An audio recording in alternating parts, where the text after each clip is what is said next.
जी, मैं निशा किन्नर, समाज सेविका, ट्रांसजेंडर एक्टिविस्ट, उत्तर प्रदेश गोरखपुर से हूँ। मैं सपा, भाजपा और जो भी यहाँ पे सारे सरकार का पक्ष खींच करके बातें कर रहे हैं, मैं उनसे पूछ रही हूँ कि 2014 के पहले क्या किन्नर समाज नहीं रहता था इस देश में? क्यों अलग रखा गया? क्यों अंधेरे में रखा गया?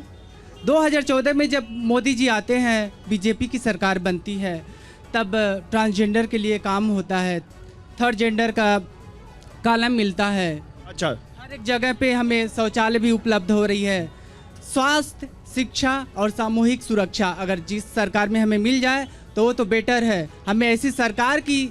कौन सी सरकार दे रही हो? मुझे भाजपा सरकार चाहिए। भाजपा सरकार दे रही। पीछे वाले भैया, पीछे वाले, एक मिनट, पीछे वाले भैया जगह दीजिए। हाँ, बोलिए बोलिए, क्या बोल रहे हैं? जैसे एक हमारी बहन जी गोरखपुर की है, उनको भी मैं लक्ष्मी का अवतार मानता हूँ। वो जिस तरीके से बोली है और मोदी जी को जिस तरीके से भगवान बनाई है, कोरोना काल में वो भगवान कहाँ चले गई थी? जब नोटबंदी चला तो भगवान कहाँ चले गए थे? और इस समय सूखा पड़ रहा है तो वो भगवान कहाँ चले गए हैं? बड़ा दुर्भाग्य है कि राजनीतिक दल के लोगों को भगवान का रूप बनाकर राम जी का अपमान कर रहे हैं। बड़ा शर्म आता है। और कौन बोलेगा इधर? और कौन बोलेगा? और कोई बोलेगा इधर? भैया बोलिए। वो भारत का विकास करने के लिए वैक्सीन लगवाए हैं। हम स्टूडेंट्स हैं, हमको पता है कि ऑनलाइन क्लास में हमारी कितनी परेशानियां हुई। कई बच्चों को हुआ नहीं, इस वजह से हमको वैक्सीन लगवाई गई, हमारी मदद किया गया। जितने एजुकेशन पे इतने सारे IITs खुले, इतने सारे एम्स खुले, इतने सारे मेडिकल ग्रुप्स के लिए मदद हुई है, जितने बच्चे हैं स्टूडेंट्स के लिए मदद हुई है। उसी से तो होकर आगे जाके भारत हमारा डेवलपमेंट होगा। एंटरप्रेन्योरशिप। बोलिए भैया। और कोई बोलेगा इधर? इधर कोई बोलेगा? भैया शोर बहुत था, बोल कोई नहीं रहा इधर, कोई नहीं। बोलिए, खड़े होइए। स्मृति ईरानी जी इन्हीं की मंत्री थी। 450 सिलेंडर का दाम था तो नाचती थी सिलेंडर लेके, और 950 सिलेंडर का दाम हो गया, लेकिन आज कुछ भी भाजपा का नहीं कोई बोलता है। और कोई बोलेगा इधर? बाबा खड़े होइए। पूरा उत्तर प्रदेश में विकास हुआ है और महंगाई जो है कांग्रेस का जो लोग बोलते हैं और सपा का, अगर उन लोगों का सरकार रहता तो इससे डबल रहता। अच्छा, और बाबा जी गुंडा लोग का वो हालत किए हैं, गुंडा जी का टगरी उल्टा करके उनका 7 पीढ़ी को याद करवा दिए हैं बाबा जी। अच्छा, इसीलिए आप मोदी को वोट देंगे? हाँ, मोदी को देंगे। आप खड़े होइए। क्या बोलेंगी? अच्छा, नहीं बोलेंगी। और कोई भैया खड़े हो। मैं पूछना चाहता हूँ ये इंसान रूपी भगवान से कि हम नौजवानों के रोजगार का क्या हुआ, और किस और चारों पार्टियों के प्रवक्ता बैठे हुए हैं। मैं ये पूछना चाहता हूँ कि नौजवानों के लिए, हमारे नौजवान भाइयों के लिए इन पार्टियों के पास क्या? ठीक है बेटा, हटो। एक मिनट, पीछे खड़े हुई।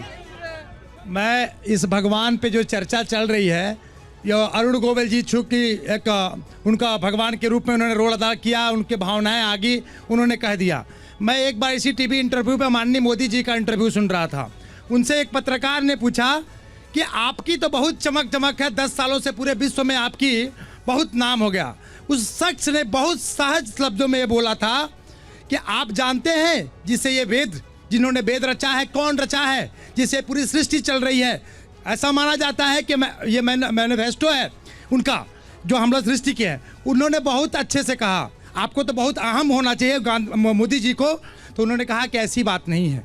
जब आप उनको नहीं जानते हैं जो इस वेद को लिखे हैं। कहना क्या चाहते हैं भैया? बहुत लंबा मत बोलिए, जल्दी बोलिए। जो सृष्टि को चलाने वाले हैं, तो ये मोदी क्या चीज है? तो मोदी कोई अपने नाम के लिए नहीं बोला, वो समाज के लिए, राष्ट्र के लिए, संस्कृति के लिए मर रहा है। ये मोदी है। ठीक है, ओके, बोलिए। भाई साहब, ये भगवान के अंश की जो बात हो रही है, कोई भी राजा अपने राज्य का, चाहे वो सपा का अगर मुख्यमंत्री है, चाहे वो कांग्रेस का मुख्यमंत्री है, जो राजा के पद पे आसीन होता है उसके अंदर भगवान का अंश, भगवान विष्णु के अंश उसमें आ जाता है अपने आप।